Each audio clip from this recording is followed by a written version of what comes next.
Olivier Glin, bonjour. Bonjour. On va se faire aujourd'hui un spécial gaga, le parler stéphanois. Vous êtes un spécialiste. Moi, je suis à côté de vous un simple amateur et j'ai beaucoup de questions. La première question, c'est déjà vous. J'ai vu que vous étiez professeur en linguistique. Ça consiste en quoi ? Alors, professeur en linguistique, ça consiste en... Alors, je suis enseignant-chercheur, c'est-à-dire que j'enseigne et je fais de la recherche. Mon côté enseignement, parce que paradoxalement, je dis paradoxalement par rapport au gaga, je suis professeur de linguistique anglaise. Donc j'enseigne des choses aux spécialistes de l'anglais comme la grammaire, la prononciation, la variation dans l'espace, dans la géographie, ce genre de choses. Et je fais ma recherche là-dessus, à la fois dans le domaine de l'anglais et du français, donc sur l'anglais oral, le français oral. Ce qui m'intéresse, c'est comment est-ce que la langue varie, comment est-ce qu'elle varie en fonction de qui vous êtes, à quelle catégorie socio-économique vous appartenez, d'où vous venez, quelle est votre identité que vous souhaitez projeter. Et voilà, elle varie à un instant T, et puis comment elle change au cours du temps. Ça, ce sont les deux choses qui m'intéressent vraiment. Je travaille là-dessus dans mes recherches. Vous voulez me dire que la façon dont on parle, finalement, ça nous définit entre guillemets là aussi, dans une classe sociale ? Alors, entre autres choses, j'ai utilisé l'exemple de la classe sociale, mais alors, c'est ce qu'on appelle, c'est un peu technique, mais les études de sociolinguistique variationniste du départ nous expliquent qu'en fait, la manière dont on parle, c'est corrélé, c'est-à-dire c'est mis en relation avec notre classe sociale, avec notre sexe, avec notre âge, avec un sentiment d'appartenance également. Et puis, il y a des choses beaucoup plus personnelles, c'est-à-dire on n'est pas simplement la somme de notre catégorie socio-économique, etc., tous les paramètres que j'ai définis précédemment. On est aussi la personne qu'on est, et la personne qu'on est, elle s'exprime par sa façon de parler, et c'est complètement lié. Dans cette façon de parler, est-ce qu'il y a un pourcentage ou quelque chose qui change la donne avec l'accent ? Parce que moi, je sais que quand on part ailleurs qu'à Saint-Étienne, et ça m'arrivait souvent dans le sud, on m'a dit, vous êtes de Saint-Étienne. Et je dis, mais comment vous avez fait pour le deviner ? Oui, encore une fois, ça veut bien dire que c'est une preuve d'identité, puisque si on vous identifie, alors vous ne vous résumez pas au simple fait d'être stéphanois, mais les gens ils s'identifient comme ça. Donc absolument, oui, l'accent c'est très révélateur de là d'où on vient, oui, absolument. Et vous qui avez fait des recherches, comment on peut comprendre ces différences d'accent ? On peut comprendre qu'il y a différentes langues, différents patois, parce que les gens ont bougé, ils ont employé des mots pour définir des choses. Mais comment l'accent s'est né ? C'est dû à quoi ? Parce qu'on a tous les mêmes cordes vocales à la base. En fait, dans votre question, il y a la réponse. Vous avez dit, on comprend qu'il existe différentes langues, qu'il y a différents patois, etc. En réalité, la manière dont on prononce le français à Saint-Étienne, c'est parce qu'auparavant, il y avait une langue qui était parlée ici, qui était le franco-provençal. Ouais. Alors, ce n'est pas une langue d'oïl, c'est ce que je suis en train de parler, c'est-à-dire le français. Ce n'est pas non plus de l'occitan, c'est quelque chose d'intermédiaire qui s'est développé dans le Rhône-Alpes, puis une partie de la Suisse et en Italie, une partie de l'Italie, Vallée d'Aoste. Et en fait, la manière de parler ici, c'est comme si on parlait français avec un accent franco-provençal. Par exemple, à Marseille, ils parlent français avec un accent occitan, une forme d'accent occitan. Puisque quand ces gens qui parlaient ce que vous appelez les patois, donc ici, on parlait un patois de franco-provençal dans la région. Quand ils se sont mis à parler français du jour au lendemain, ils sont pas mis à parler français comme des natifs de français. Ils se sont mis à parler français avec des approximations au départ. Et si vous vous mettez à parler l'anglais du jour au lendemain que vous n'avez jamais parlé auparavant, vous allez avoir un accent français. Mais c'est exactement la même chose. Donc ils se sont mis à parler avec un accent franco-provençal. Je peux vous en donner quelques exemples, par exemple. Quelques exemples, par exemple, c'est pas très élégant, mais je peux quand même vous en donner quelques exemples. Et on ne comprend pas. Donc, par exemple, en franco-provençal, il y avait beaucoup de voyelles fermées. Une voyelle ouverte, c'est une voyelle que vous avez, par exemple, dans un neuf, a. Et une voyelle fermée, les e, a, e. Elle est plus fermée. Et c'est pour ça qu'ici, parce qu'il y avait beaucoup de voyelles fermées en franco-provençal, on va dire les jeunes plutôt que les jeunes, comme dans d'autres. Parce que c'est une voyelle plus fermée. On va dire la feuille, ce genre de choses. Certains vont parler du bureau de vote au lieu du vote. Et dans le sud, ils disent la feuille. Voilà. Donc ça, par exemple, c'est dû au franco-provençal. Et il y a plein d'autres choses comme ça. Nos fameuses nasales, les R, les E, qu'on fait à Saint-Étienne, comme ça. Mais par exemple, le vent se disait en franco-provençal, dans une variété de franco-provençal, en tout cas, vin. Et quand vous dites vin et que vous mettez à dire vent, quand dans votre langue maternelle c'est vin, si vous devez dire vent, vous allez dire un truc intermédiaire, ça va faire du vin. Ah. D'accord ? Et voilà, ça s'explique comme ça. Mais c'est ça. Voilà, ça s'explique comme ça. C'est parce que j'ai beaucoup entendu parler de l'arpitan. Est-ce que ça a un lien ou c'est exactement pareil. C'est-à-dire le franco-provençal, c'est le terme qui est utilisé par les linguistes, et l'arpitan, c'est le terme qui est utilisé plutôt par les militants. Et le Tintin qui existe, l'affaire Pécard, c'est marqué Tintin en arpitan dessus. Alors, franco-provençal, on trouvait que c'était pas très attrayant, pas très sexy, on dirait aujourd'hui. Donc, il y a eu d'autres appellations, dont cette appellation arpitan, qui fait plus militant, qui rime avec occitan aussi, occitan arpitan. Et comment on arrive finalement à passer de l'anglais, du beau français, des racines au gaga? C'est né comment cette passion pour le parler gaga? Alors, j'ai toujours eu une passion pour ce qu'on appelle la variation, c'est-à-dire le fait que les gens ne parlent pas de la même manière. Toujours, mais depuis tout petit, j'imitais mes profs, je faisais des choses comme ça tout le temps. J'ai fait des études d'anglais, je me suis intéressé à la recherche sur l'anglais à partir de la variation. Puis au bout d'un moment, je me suis dit, en fait, si je fais de la recherche sur l'anglais, je devrais pouvoir faire de la recherche sur quelque chose qui est beaucoup plus proche de moi quand même. Qui peut le plus, peut le moins, pas moins dans le sens réducteur, mais c'est quand même plus facile à trouver, à interviewer. Et voilà, en fait, la partie de mes travaux sur le gaga, je fais un petit peu quelques communications, j'ai fait une publication universitaire, je fais des publications, mais c'est surtout ce qu'on appelle mon activité de vulgarisation scientifique, valorisation, c'est-à-dire j'essaie de faire passer des choses auprès du grand public. On a beaucoup, je parle de ma personne, beaucoup entendu parler de gaga dans mon enfance. Et puis on a eu l'impression qu'il y a eu une période où le gaga était un peu dans les cartons, dans les greniers ou dans les caves. Et depuis quelques années, je ne sais pas si c'est un peu une mode par rapport au réseau, on revoit de retour plein d'expressions, on va se balader, on voit sur les murs des inscriptions en gaga. Comment vous pouvez analyser ce retour du gaga? Le retour, c'est simplement parce qu'à partir du moment où on perçoit les choses comme un manque, on a envie de les faire revenir à la surface. Donc ça serait un manque. Ah mais oui, mais alors il y a deux choses. D'abord, le gaga a été effectivement évacué de l'espace public. Moi j'ai plein de gens que j'ai interviewés qui m'ont dit mais c'est la honte, il ne faut pas utiliser ces mots, c'est pas du français, il ne faut pas parler avec cet accent, moi je change quand je vais à Paris, etc. On s'est trop moqué de moi. Donc il y a eu ce qu'on appelle un sentiment d'insécurité linguistique, c'est-à-dire que les gens pouvaient se sentir, et on les faisait se sentir inférieurs. Ah, j'allais vous dire, c'était peut-être plutôt de l'infériorité que de l'insécurité, non? Eh bien, c'est-à-dire, le terme c'est insécurité linguistique, c'est-à-dire lorsque la manière dont vous parlez, vous vous dites en même temps que vous parlez, oh là là, il ne faudrait pas que je parle comme ça, il faudrait que je parle autrement, et en réalité. Si j'ai bonne mémoire, quand j'étais petit, on disait, parce qu'il y a beaucoup de Stéphanois qui viennent de Haute-Loire, on disait je vais passer pour un paysan, quand on parlait gaga un peu. Mais c'est ça, c'est-à-dire, alors c'est pas, en soi, ça n'a absolument rien de paysan, ça n'a absolument rien. Il n'y a aucune variété de langue qui est linguistiquement inférieure à une autre. Tout à fait. Toute langue, toute variété de langue a son propre système qui est entièrement logique, si vous voulez. Simplement, c'est l'image sociale qui nous a été renvoyée. Y compris au niveau des élites stéphanoises, quand ils ont baptisé des noms de rues, ils n'ont pas appelé ça la rue du Crassier, ils ont appelé ça la rue du Terril, par exemple, parce qu'il fallait évacuer le gaga de l'espace public, c'était pas sérieux. Mais il se passe en ce moment, je vous parlais de manque, mais ce qui se passe, c'est dans toutes les régions de France et dans toutes les régions d'Europe, où il y a une recrudescence d'intérêt pour toutes les variétés régionales. Parce que c'est... le régionalisme. Exactement, parce que c'est lié à notre identité. Encore une fois, on en revient là. Comment on explique qu'il y a des mots qui sont presque dans le langage courant, et puis des mots qui ont complètement disparu? Qu'est-ce qui a fait qu'il y a des mots qui se sont plus imposés que d'autres? C'est la mine, c'est des choses comme ça? Alors, il y a plusieurs facteurs. Je dirais que le premier facteur, c'est la fréquence d'utilisation. Plus un mot il est fréquemment utilisé, plus il va subsister. Quand c'est ce mot dans votre quotidien, par exemple, tous les écoliers, ils ont une boge, qui est un terme régional. Et c'est un truc qu'ils utilisent tous les jours, c'est un mot qu'ils utilisent tous les jours. Donc ce n'est pas quelque chose qui va avoir tendance à disparaître aussi facilement que des mots qui sont moins fréquemment utilisés. La jeune génération aujourd'hui encore emploie le mot de boge? Oui. Peut-être même un peu plus que la génération juste d'avant. Parce qu'ils savent que c'est régional et qu'ils l'utilisent. Et moi j'ai remarqué aussi dans le gaga qu'il y a des mots où on a plusieurs explications. Suivant les personnes que vous rencontrez, ils ne vous donnent pas la même explication. Est-ce qu'on trouve à un endroit la bonne vérité ou si ça existe vraiment une bonne vérité?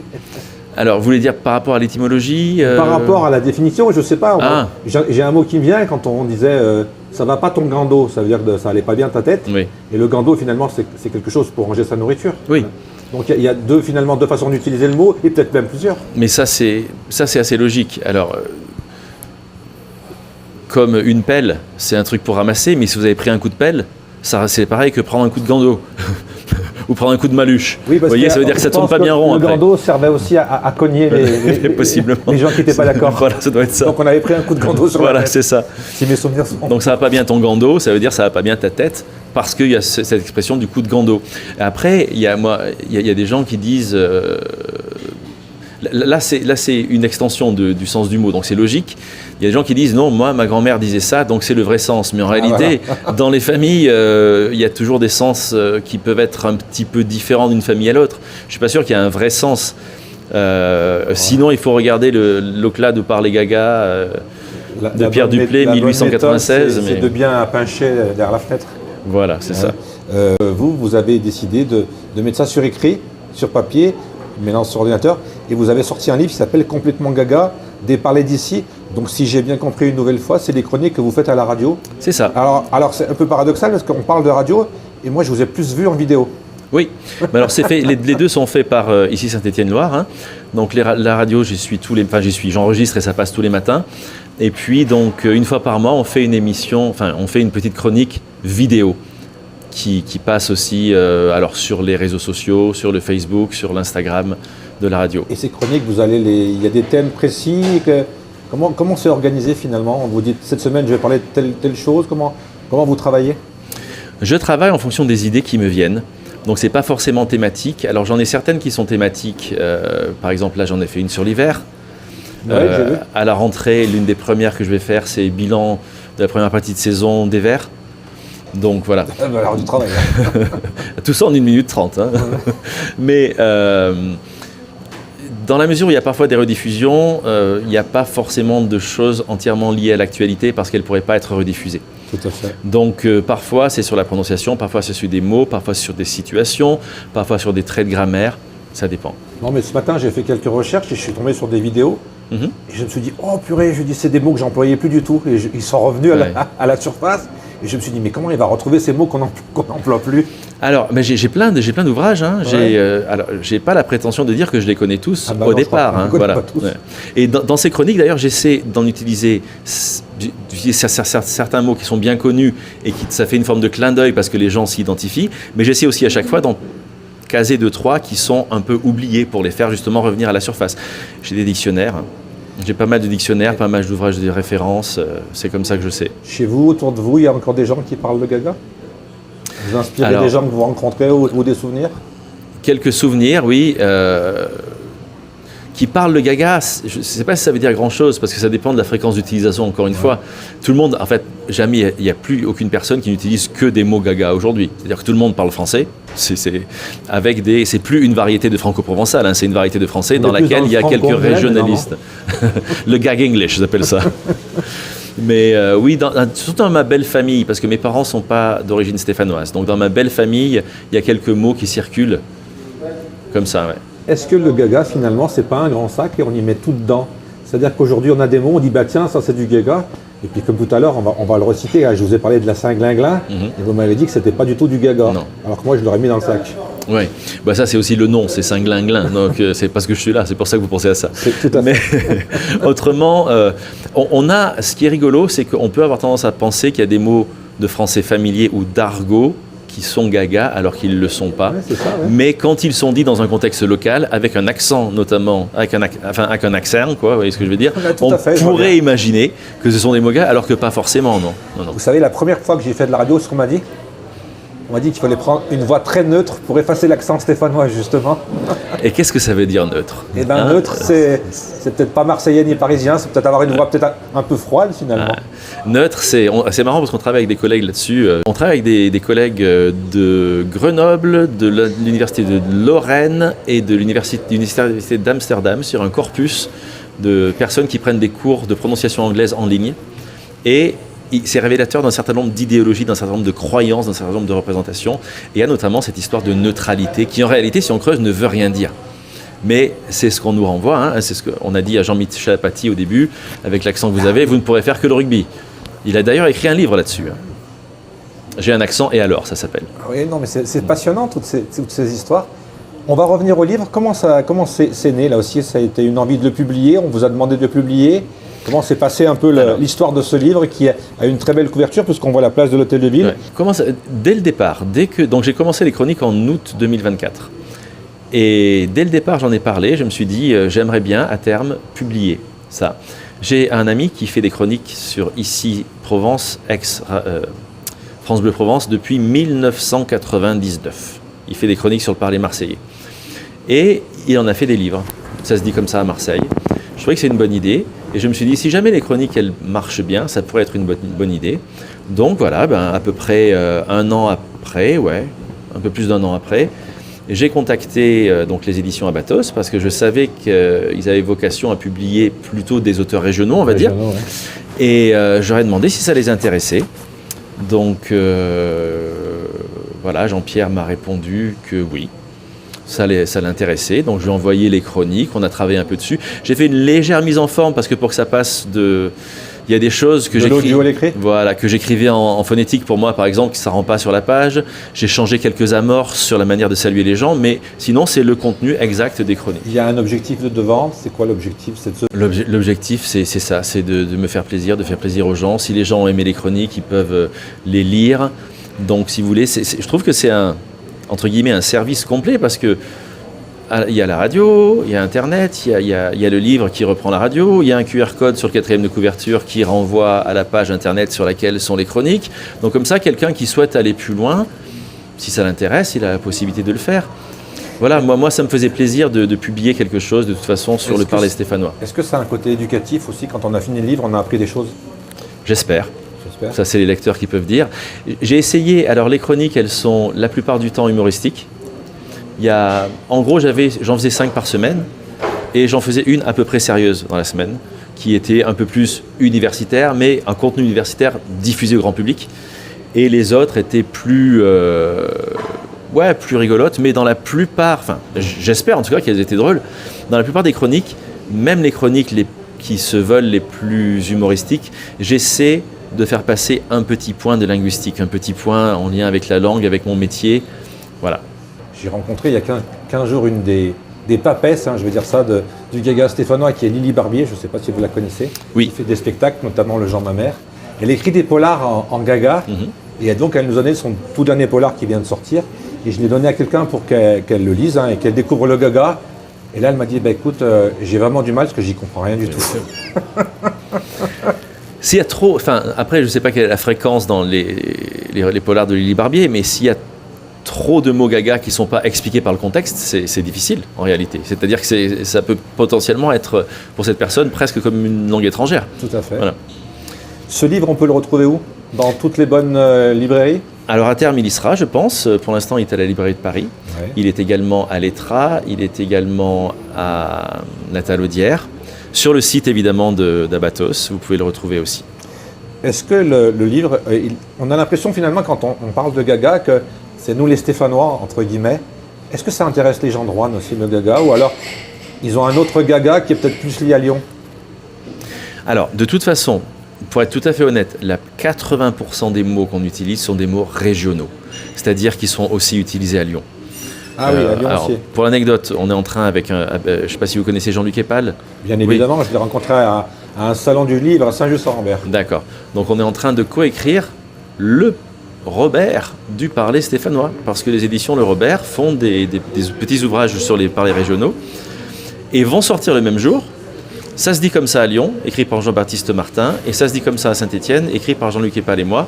Et on aura l'occasion de voir là, de peut-être réconcilier les peuples et de voir que linguistiquement, il y a beaucoup plus de choses qui nous rapprochent que de choses qui nous éloignent. Vous savez, si on repart dans l'histoire, on était surtout liés avec le textile déjà. Voilà. C'était pas deux villes concurrentes, c'était deux villes amies à l'époque, si je refais bien l'histoire. Des salons sont prévus alors, j'imagine? On fait une dédicace là, à la librairie de Paris, je pense qu'il y en aura d'autres. Jusqu'au salon du livre, je ne sais pas s'il y aura quelque chose. On peut éventuellement vous retrouver à la fête du livre l'an prochain à Saint-Étienne. Eh bien écoutez, si les éditions Abatos veulent de moi, j'y serai bien volontiers. Est-ce que vous l'avez déjà dit, vous travaillez déjà sur le Robert lyonnais stéphanois. Est-ce qu'il y a d'autres projets? J'ai plein de projets. Je pense qu'il y aura un tome 2. Parce que ça, ce sont les chroniques qui vont d'août à décembre 2024. Depuis, il y a les chroniques de la première partie de 2025, les chroniques de la deuxième partie de 2025. Donc, il n'est pas exclu qu'il y ait d'autres ouvrages, un tome 2, voire un tome 3, on verra. J'ai pas mal de projets de recherche. Là, tout de suite, j'essaie de me recentrer un peu sur l'anglais, qui est un peu mon cœur de métier. Mais oui, il y aura d'autres choses. Il y a des représentations. Je fais des spectacles en gaga. Alors, bien sûr, on a créé le Festival des accents. Donc, on a créé ça en 2023. J'animais un séminaire dans le laboratoire de recherche. et qui était sur l'expression et la perception des communautés à l'ère contemporaine. Et j'ai voulu faire quelque chose sur les communautés d'humour.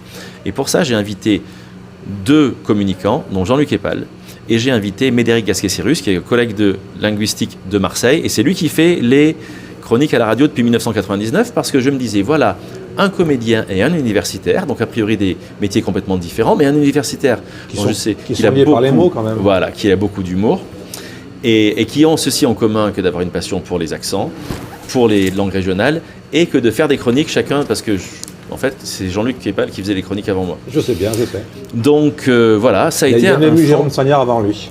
Ben voilà. Donc ça a été un franc succès. Les étudiants ont adoré.